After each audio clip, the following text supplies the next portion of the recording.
My closest friend of 40 years has blocked me from any and all contact with her. To preface, she and I have been through a lot together and she's had my back forever. But she's a Republican and I'm a Democrat. After going toe-to-toe a few years ago, we agreed not to talk politics, though she would throw some shady comments in now and again which I wouldn't acknowledge. At one of our last lunches together, which was over a year ago, she teased me for wearing a mask. She also says she believes she never had breast cancer. She went through a lumpectomy and chemo and has been in remission for 5 years, yet still states she never had cancer. Once I realized she blocked me, I tried to contact her and even went to her house, as this relationship is too valuable to just drop without an explanation. She didn't answer the door. I put a note in her door. Nothing. I've asked a couple of friends close to us who, while they are still friends with both of us, do not want to get involved. I grieved about this for 2 months, then finally came to the conclusion that she has her reasons. At our last lunch together over a year ago, I told her when she has time to call me and we'll do lunch. Since it's been a year and I hadn't heard, I reached out.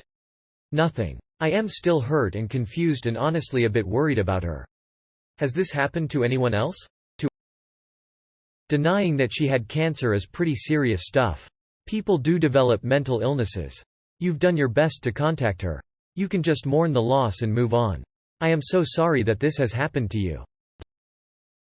Not me, my wife, and not over politics, but yes.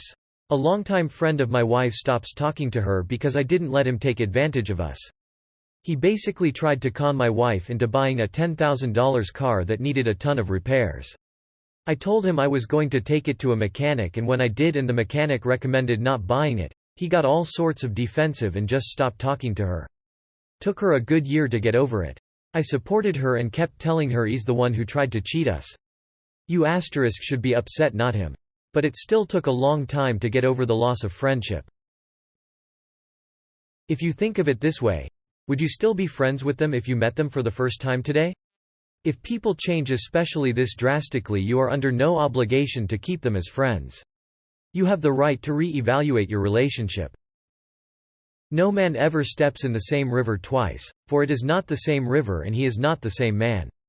This is a helpful quote from history. I used to think of folks as static. As I get older, I realize the people I know are frames from videos.